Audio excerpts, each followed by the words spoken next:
अस्सलाम वालेकुम, welcome to home chef. आज मैं बना रही हूँ कीमा करेले। तो चलें इसको बनाना स्टार्ट करते हैं। सबसे पहले यहाँ पे मैंने 3 पाव के जितने करेले लिए हैं, उनको मैंने काट लिया है। अब मैं इसके अंदर 2 से 3 खाने के चम्मच जो है वो नमक डाल रही हूँ। इसको अच्छी तरह से मिक्स करके हम कुछ देर के लिए रेस्ट देंगे। इससे ये होगा कि जो हमारे करेलों का कड़वापन है वो काफ़ी हद तक ख़त्म हो जाएगा।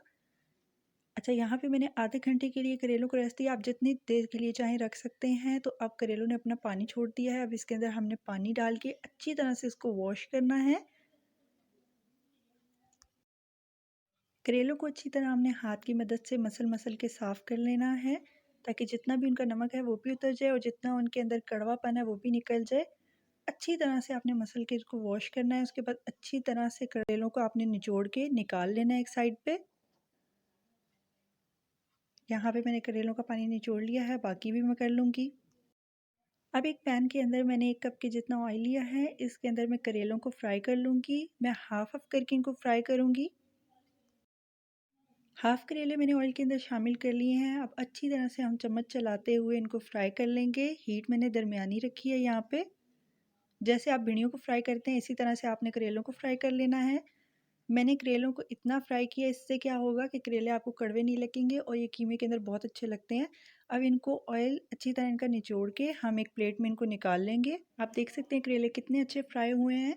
अब उसी ऑयल के अंदर हम बाकी के करेले फ्राई करके निकाल लेंगे। इस रेसिपी में करेले आप अपनी पसंद के हिसाब से एडजस्ट कर सकते हैं उनकी क्वांटिटी।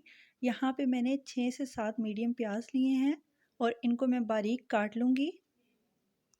इसके बाद जिस ऑयल के अंदर मैंने करेले फ्राई किए थे उसी के अंदर मैं कटे हुए प्याज शामिल कर रही हूँ। अच्छा, मैंने इनमें से 2 प्याज सेपरेट कर लिए थे। 2 प्याज कम मैंने इसके अंदर डाले हैं। मतलब अगर आपने 7 प्याज लिए हैं तो 5 प्याज काट के मैंने यहाँ पे ऐड कर दिए हैं। इनको अच्छी तरह से फ्राई कर लूँगी। प्याज़ों को थोड़ा-सा फ्राई करने के बाद अब मैं इसके अंदर गरम मसाला शामिल कर रही हूँ। 2 टुकड़े दालचीनी के हैं, 3 जो है वो मोटी इलायची है, थोड़ा-सा लौंग है, थोड़े से काली मिर्चें हैं, वो शामिल करके इसको अच्छी तरह से मिक्स करेंगे। प्याज़ों के साथ अच्छी तरह से गरम मसाले की भी भुनाई कर लेंगे। यहाँ अगर आप हमारे चैनल पे नए हैं तो हमारे चैनल को सब्सक्राइब कर लें, बेल आइकन को प्रेस कर लें। जितने भी नए लोगों ने मेरे चैनल को सब्सक्राइब किया आप सबका बहुत-बहुत शुक्रिया। यहाँ पे 2 खाने के चम्मच भर के मैं इसके अंदर लहसुन अदरक का पेस्ट शामिल कर रही हूँ। अच्छा, इसके अंदर मैंने 1 हरी मिर्च भी शामिल कर ली थी और लहसुन मैंने थोड़ा-सा ज़्यादा लिया था और अदरक उसकी क्वांटिटी में मैंने थोड़ा कम लिया था। अब मैं इसको प्याज़ों के अंदर शामिल करके अच्छी तरह से इसकी थोड़ी भुनाई करूँगी, हमने इसको जलाना नहीं है। इसके बाद मैं इसके अंदर कीमा शामिल कर रही हूँ। ये मैंने चिकन का कीमा लिया है और मैंने K&N's का पैकेट लिया है। ये 500 ग्राम है, यानी आधा किलो। और ये थोड़ा मोटा वाला कीमा है, ये बहुत बारीक कीमा नहीं है। आप अपनी मर्ज़ी से जो भी कीमा चाहें यहाँ पे डाल सकते हैं। कीमे को अच्छी तरह मिक्स करने के बाद इसको ढक्कन दे के हम रख देंगे। हीट को दरमियाना से थोड़ा कम रखेंगे। यहाँ पे मैंने मसालों में आधा चाय का चम्मच कुटी लाल मिर्च लिया है, 1 चाय का चम्मच मैंने पिसा हुआ धनिया लिया है, 1.5 खाने का चम्मच मैंने पिसी लाल मिर्च ली है, 1 चाय का चम्मच मैंने हल्दी ली है, 1.5 चाय का चम्मच मैंने ज़ीरा लिया है, 1.5 चाय का चम्मच मैंने नमक लिया है।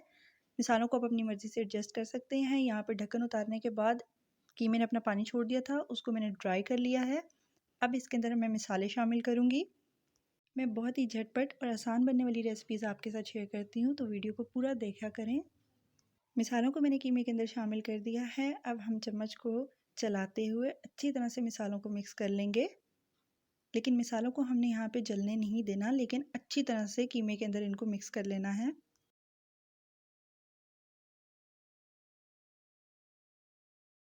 मसाले अच्छे से मिक्स हो चुके हैं तो यहाँ पे मैंने 3 से 4 बड़े टमाटर लेके उनको कट कर लिया था और उसके अंदर थोड़ा-सा पानी शामिल कर लिया था ताकि मसाले जले नहीं। वो मैं मसालों के अंदर शामिल कर रही हूँ। अच्छी तरह से इसको मिक्स करेंगे। ये ऐसी मज़ेदार रेसिपी है कि जिनको भी करेले नहीं पसंद वो इसके फ़ैन हो जाएँगे। इवन बच्चों को भी ये रेसिपी बहुत पसंद आएगी, तो इसको बना के ज़रूर ट्राई कीजिएगा। टमाटर को अच्छी तरह मिक्स करने के बाद ढक्कन देके आहिस्ता हीट के ऊपर इसको 5 मिनट के लिए पकने के लिए छोड़ देंगे। 5 मिनट के बाद मैंने चेक किया तो टमाटर ने अपना पानी छोड़ दिया है। यहाँ पे अब हम अच्छे से कीमे की और सारे मसाले की भुनाई कर लेंगे।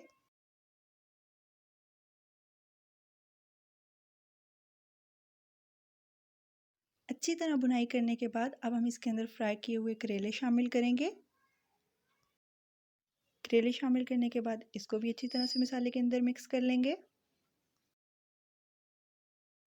अच्छी तरह मिक्स कर लेने के बाद